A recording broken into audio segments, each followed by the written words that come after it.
Jim Brown was on Arsenio Hall's show, and he said some pretty unique, controversial comments about Kobe Bryant. As we all know, Jim Brown had a legendary career at Syracuse University, the best football player to ever come out of Syracuse. Sorry, Donovan McNabb.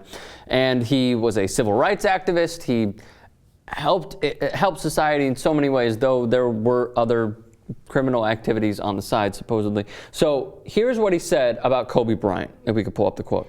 When Arsenio Hall asked him, he said, he threw Shaq under the bus. And then there were oohs and ahs throughout the crowd. Everyone reacts. And then he goes, he is somewhat confused about culture because he was brought up in another country, as in Italy, but like for a second. So it doesn't quite fit with what's happening in America. Okay, already off the bat, your reaction is? Calm down. I don't know. Calling him other too much with the whole, like, he was brought to another country, therefore he doesn't get it. The whole Shaq thing, we already know what happened. That's fine. I don't mind him saying that part because whatever, it's over now. I mean, eventually Shaq would have gotten caught. But I mean, I don't like the whole part about, yeah, he's not really an American. The whole, like, you're not an American thing, which he didn't say openly. No, but he insinuated it. Yeah. Yeah. So far I'm against him. Here's the second part. Maybe he'll sway you back. In the days when we had a summit and we called the top black athletes together to talk to Muhammad Ali about his status with the armed forces, there were some athletes we didn't call, of course, because Muhammad Ali did not want to go into the armed forces. So if I had to call that summit all over, there would be some athletes I wouldn't call, and Kobe would be one of them. Your second reaction, Mr. Jackson? He's right. Yeah? Yeah. Really? But the only thing is, I mean, to get the full grasp of this, there's tons of other athletes he wouldn't call. All of them today. We have Kobe Bryant's tweet as well. He responded to Jim Brown, and here's what he said. A global African American is an inferior shade to American African Americans? That doesn't sound very Mandela or Dr. King, sir. You're grinning. Why? You know what, man? I never could stand Kobe Bryant. And since seriously? You guys know how much I hate the Lakers and Kobe. Yeah, I know. And actually, that's why I'm glad, when there was those rumors of him leaving the Lakers, I was like, please don't, because I really don't like you, and I really don't like the Lakers. This is a perfect marriage. But since he's joined Instagram and Twitter and all that, man, I've loved Kobe Bryant. Really? His online persona is awesome.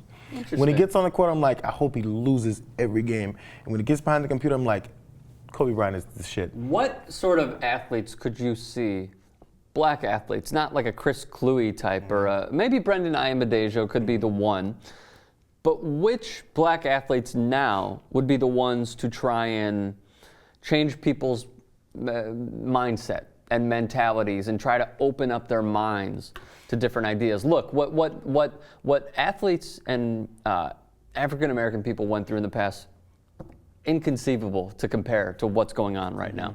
But the thing is, there are still some things that affect the black American community that aren't addressed or overlooked. The light isn't shown on them enough. And the only time it ever gets highlighted is when, when, say, the president brings up something. I mean, the last big thing that everyone paid attention to was the Stand Your Ground law and the murder of Trayvon Martin, all that stuff. So that's the only time it was brought up because collectively, a large portion of the country was talking about it. It wasn't a black people issue where it was driven by, even though a lot of people that were against the attention that it received, a lot of them were mad about that, and they were saying, "Oh, black people driving this. Oh, look at the Jesse Jacksons. Look at the Al Sharptons coming out." So there was anger towards just the spotlight being shown on that. But the thing is, there's a lot of issues that are going on with prison systems and education systems and the way black folks are treated in those aspects without an opportunity to come up. And I don't think many people really know about it, even a lot of these athletes. They're just not and the ones that aren't going to talk about it because they know we're in the age of Twitter, Facebook, the internet in general. And there's blogs that want to have something to talk about, and there's commenters that want to have something else to talk about, and there's people on YouTube that write and post something else about you, and your career gets destroyed. So we're going to talk about should athletes be on Twitter later on in the show, but you brought up an interesting point with Trayvon Martin, and we saw a lot of athletes, most notably LeBron James, when he had the Miami Heat all put their hoods up, heads down, and they all took a picture. There were many other athletes and reporters, you could say, that put the hoodie up and had that as their Twitter avatar. would LeBron James be one of those guys that would potentially be called? Or is it because we are in this day and age where everyone is so fragile and everyone is so afraid to say the wrong thing instead of standing up for the right thing? The things you'd like for them to be, I mean, again, he has a huge base. We're talking LeBron James. Yeah. And I think he knows what's going on. And so I didn't want to overshadow the fact that many athletes do have a grasp on what's going on in our world, in our country. But we don't know it. We can't tell because they're not saying anything. And honestly, I don't blame them for it. So I think we You mentioned don't this. blame them for it at all? I don't blame them. Yeah, because you know what? You're probably doing more harm than good at this point. Unfortunately, yeah. Yeah, I so mean, look, Chris Cluey is the prime example. He stood up for what's right, And I mean, not even, and he's unemployed. Yeah, and not even more harm than good just for yourself, because that's a particular personal example of how it destroyed. I don't know how far it destroyed his career, but He's unemployed. Yeah. I mean, Minnesota had him, and then Oakland was like, "Hey, we'll give you." Oh, wait, no, you're too controversial, and then they do you got think rid that of him. was that openly said? Absolutely. Look, Bryant Badejo, he is by far the best special teams player in the NFL. Pro Bowler because of special teams. Can't get a job. Yeah, that's the thing. So even on a personal level, it's like that. So then people would say, "Oh, stop being so selfish. You know, you have a platform, you got to use it," which I think is similar to what Jim Brown was saying. But even in coming out, like look at like you said, the LeBron James example and the Trayvon Martin.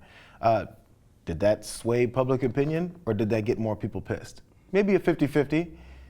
But the people that were on his side probably already are going to be in love with him no matter what he does. Yeah, true. But I think with some athletes, if you're not the hugest name like those guys, all you're going to do is get more people to go, "Oh, this is what this guy's about," and they hate you anyway.